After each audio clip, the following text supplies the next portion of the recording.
Good morning. It is. What are orbs, and why have I started to recognize them? It's energy, but it's more than energy. It's energy with momentum, which means it's consciousness focused, which means it's spirit, and that's why you've begun attracting it. Mm-hmm. It's positive energy coalescing. It's energy focused and therefore more visible. It's vibrations and thoughts that are turning to visible things for you.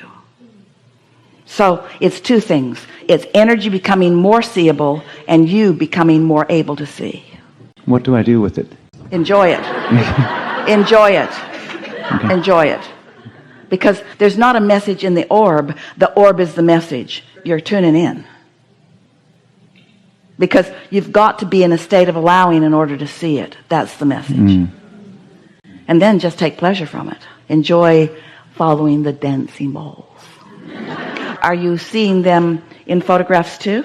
Yes, I see them in photographs. I see them on an iPhone. Yes? They used to be stationary the last time, well, one of the last times they were moving. One was moving in particular. Well, your eyes had adjusted there. Esther was with friends the other night, and they were setting up a room for their son.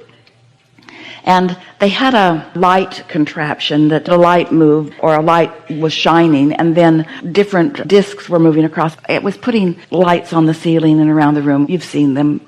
It was beautiful. And then all of a sudden, it was like little fireflies everywhere. And Esther said, I remember early on in my Abraham experience saying, Abraham, I want to see you. And we said to Esther, we don't think you do, because every time you ask, you close your eyes so you can't. Because she didn't want anything to freak her out. It was early enough that she wanted to only feel good about what was happening. She wasn't sure what she might see. And so finally, with our prompting, she opened her eyes, and what she saw was a room full of fireflies everywhere, up close to her, off in the distance, a light everywhere. And then it congealed in the corner so bright she could hardly look into it, and then dispersed again.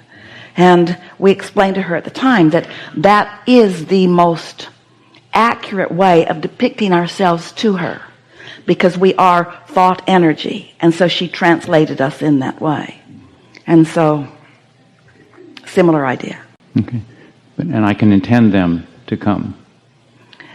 Well, yes, of course, but keep a soft and gentle focus. When you decide that you're going to will something into being, usually there's an attitude that I'm overcoming something so that I can see. And we are so appreciative of this conversation in light of everything that we've been talking about here today, and we'll talk about as we're moving forward. What your strategy wants to be for this deliberate creation is a soft and gentle focus. But the way you accomplish attracting or creating the things that you want is by preparing yourself to receive it. It's not by plotting the course. When you want something, rather than asking how and where and when and who, just think about what you want and why you want it. It's a much more general. And then do your meditation and do your rampages of appreciation and do your best to maintain this environment. We've got it going on here today. Can you feel it? This environment that is conducive to the receiving of what you want. Think, I'm attracting it. I'm not going after it. I'm not chasing orbs. I'm allowing myself to be one with orbs. I'm at one with them. They are pure positive energy, and I am too. And your desire that's being satisfied is that you all, we love you so much, physical creatures that you are, you want these thoughts to turn to things. You want things to become manifested so that you can see them. And so that desire is being satisfied. Just don't get carried away with it. Let energy be energy. Let energy be energy, and you be receptive to energy. Your eyes are translators of energy. Do you know that? What you see with your eyes is an interpretation of energy, a translation of energy. What you hear, you're translating vibration into what you hear with your ears and what you see with your eyes, what you feel with your fingertips. You are translating vibration. That's why you see and hear and smell and taste and touch. But your eyes are trained in this physical environment to see things that are manifested, while your eyes have the ability to see things that are in the process of becoming. You can see energy. A lot of times when you look into the sky, what you think are particles that are light being reflected from sun, and of course that's a lot of what you're seeing, but you also often see energy, but you don't know you do because you don't know to look for it. And so when you are in that relaxed state and you are knowing well-being and you're not trying hard to make anything happen, you're just trusting well-being, you're just trusting your own rightness, your own goodness, in that state of being, then very often your eyes can see what others can't see. Do any of you see energy? Do you see auras? Are you getting any light show here? It's a little difficult with the squigglies in the curtain and so forth, but you can see energy, especially when you soften your vision to look. Yeah. I've got a couple things going on with regard to... You been enjoying today? Am I enjoying today? Yeah. Oh, yeah. A lot of great insights today that have been... You like where you're vibrationally sitting is our question, because what you come often wanting to talk about really moves around as a day like this happens. And so we want to talk to you where you are, okay, not where you were. Yeah. So what's up? Okay. Well, it's just a little comparison. I'm loving where But see, my what awareness... you wanted to do, you wanted to tell a story that no longer applies. And okay. So, busted. So when we call these seminars co-creating at best, what we mean is that you move with the energy and you join the perspective of your inner being. Often, when we visit with someone for a little bit, they'll ask a question, and then we'll talk for a while, and then their vibration rises, and they see it differently, and then we say, now ask that question again, and they can't. They can't even find it, and that's really already what's happened to you. So, it really is what already has happened to you. Okay. So get out. No, but here's the thing that I notice, and we're talking about mood a minute ago. I am in a career where I'm around a lot of people, and I am the influencer, if you will, with regard to music and ensembles. And I'm finding myself in a place where I'm very... Abraham's always in my head when I'm walking around talking. I'm always feeling like I'm in concert with you. And I'll walk into a room and I'm relying on other leaders to do their part, and I find I get off my game if I observe that, thinking that's a valuable component to the success of things.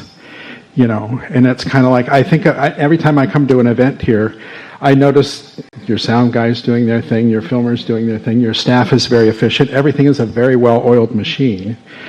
And so what would you do if you're finding somebody not doing what they say they're supposed to do, or if they're not in alignment with your agreement or how to have that conversation with somebody? It's natural that you would take the bump, that you would have the knee-jerk response to it. It's not out of alignment to then take some sort of action to remedy that, because that feels like the quickest way to go about that. But look at it from this standpoint. We're going to dramatize this, and we're going to fabricate a situation, and you're going to get what we're talking about. So let's say that you have a business, and you have several people helping you in it. You like them all. But someone is stealing from you.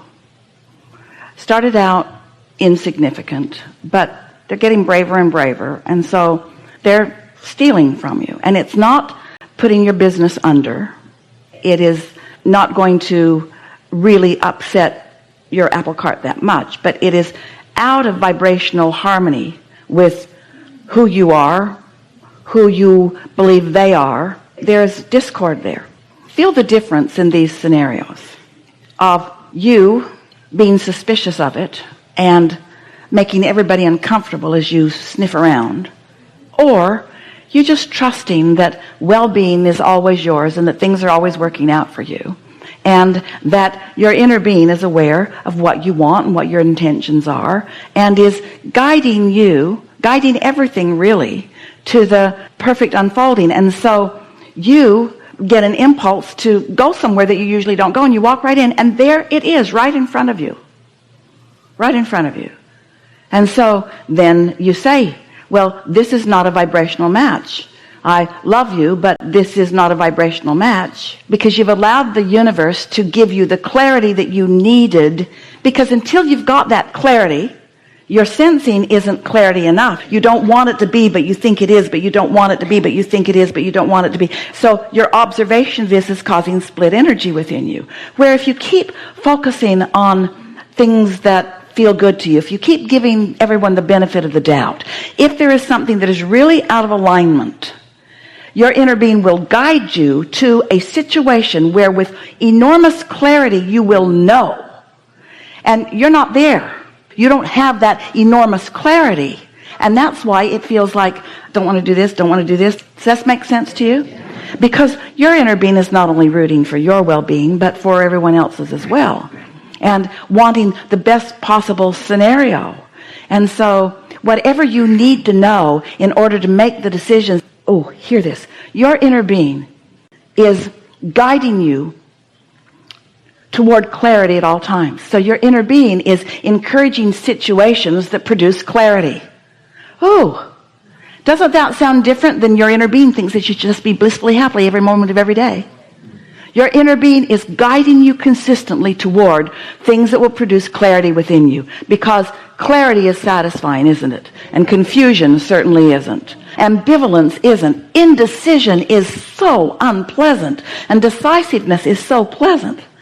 And so if you feel indecisive about something, then you need to give it a little more time to get more ready to be ready to be ready. And everything that happens, if you see someone slacking off, if they're not showing up on time, if they're not keeping their commitments, if they're not doing a good job, then every time that happens, what you do want goes into your vortex. So then what happens is the discord in them becomes more evident. They're doing that, you want this. They're doing that, you want this. You're doing that, you want this. And eventually, if you are in tune with all of this, you'll be guided to the clarity of being able to see crystal clear with no feeling of anything out of alignment, that this just isn't a vibrational match. For a long time, we called this gathering the science of deliberate creation, which was a really good name, because science indicates the ongoing unfolding of it, and deliberate, you want to be deliberate, and creation, can't stop that. But humans took it too seriously, and you tried to suck your thoughts back, and then we began calling it the art of allowing. Well, there was a little confusion for some people in that too, because they think that the art of allowing means that anybody can just do anything and you'll just suck it up and allow it, like it was the law of tolerating. But it is the art of allowing. What does that mean? The art of allowing you to be in the most concert with the most of who you are the most of the time. The art of allowing your clarity, your connection, your alignment, your insight, your brilliance, your timing. And so if that's what you care about, everything has to work out. It's like our friend said, so if I'm just following my bliss, everything will work out. If you are reaching for the thoughts that feel the best to you, everything that is important for what you are doing will be shown to you. Doesn't that clarify a lot? Is every person that you are working with or moving through time with, is everyone really a good vibrational match for you? No. But isn't the contrasting experience helping you to identify more clearly? And isn't alignment with what you want then going to give you the clarity so that these manifestations can start shaping up in a way that will please you? One of the things that we've noticed about all of you is that you could have someone in your life that is really not a vibrational match, because you really don't understand what your receptive mode is and what you're being inspired to do. You hold off on doing what is the best vibrational match for all the wrong reasons, and you don't help yourself and you don't help them.